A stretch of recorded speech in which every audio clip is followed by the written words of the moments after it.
बहुत पुराने जमाने की बात है। एक गांव था जिसका नाम ढोलकपुर था।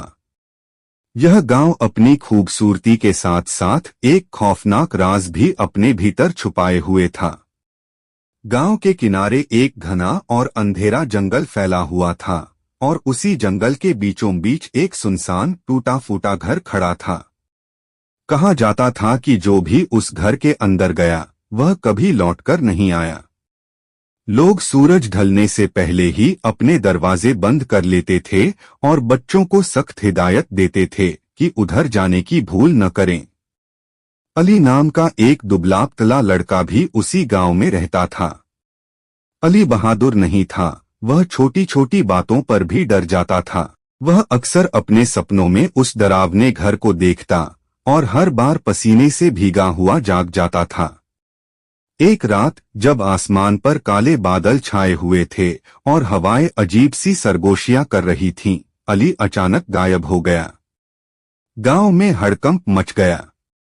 हर तरफ अली को ढूंढा गया, लेकिन उसका कोई सुराग नहीं मिला। कुछ लोगों ने कसम खाकर कहा कि उन्होंने अली को जंगल की ओर जाते देखा था, उस वक्त जब अंधेरा चारों ओर फैल चुका था। एक बूढ़ी औरत ने कांपती आवाज में कहा कि वही घर अली को खींच ले गया होगा। रात बीत गई लेकिन अली का कोई पता नहीं चला।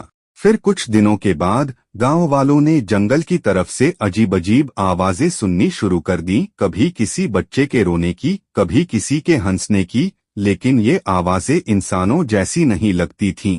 उनमें कोई अनजानी वहशत छुपी थी। अली की आंखें खुली तो उसने खुद को एक ठंडी और अंधेरी जगह में पाया। उसके चारों ओर टूटी फूटी दीवारें थीं और हवा में एक अजीब सी बदबू फैली हुई थी। अली का दिल जोर जोर से धड़कने लगा। मैं कहाँ हूँ? अली ने खुद से पूछा, लेकिन उसकी आवाज भी जैसे अंधेरे में डूब गई। अचानक कमरे के एक कोने से एक धुंधली सी परछाई हिलती हुई दिखाई दी। अली की आंखें डर से फैल गईं। वह परछाई धीरे धीरे उसकी ओर बढ़ने लगी। कौन है? अली ने कांपती आवाज में पुकारा, लेकिन कोई जवाब नहीं आया।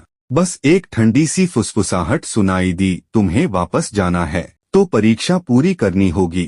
तभी जमीन कांपने लगी और अली के सामने एक पुराना दरवाजा खुल गया। दरवाजे के उस पार एक लंबी अंधेरी राहदारी थी, जिसमें कहीं कहीं से कराहने की आवाजें आ रही थीं। डर के बावजूद अली ने हिम्मत दिखाई और राहदारी में कदम रखा। चलते चलते उसे दीवारों पर अजीबोगरीब निशान दिखाई देने लगे, जैसे किसी ने नाखूनों से गहरे घाव बना दिए हों। हर कुछ कदम पर अली को किसी के सांस लेने की आवाज महसूस होती, जैसे कोई उसके पीछे पीछे चल रहा हो। लेकिन जब वह पीछे मुड़कर देखता तो वहां कुछ भी नहीं होता। आखिरकार राहदारी के अंत में एक बड़ा सा कमरा आया। कमरे के बीचों बीच एक धुंधला सा आईना रखा था, जिसमें हल्की हल्की रोशनी झिलमिला रही थी।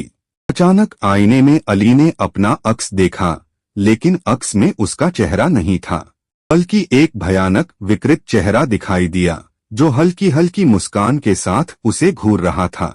अली चीखा और भागने की कोशिश की, लेकिन उसके कदम जैसे जमीन में धंस गए। तभी आईने से एक लंबा साया निकलकर आया और अली के चारों ओर लिपट गया। अंधेरा छा गया। कई वर्षों के बाद भी जब भी ढोलकपुर गांव में कोई नया बच्चा जन्म लेता तो वह कभी कभी नींद में अली का नाम लेकर रोने लगता। गांव वाले कहते थे कि अली की आत्मा अब भी उस रहस्यमय घर में कैद है और वह हर उस इंसान को बुलाती है जो उसकी कैद से मुक्ति का राज जान सकता है। क्या राज छुपा है इस खौफनाक घर में? अली को कैद कर रखा है एक खौफनाक परछाई ने, मगर आखिर ये परछाई है किसकी? जानने के लिए देखते रहिए अगली किस्त। और क्या अली बच पाएगा?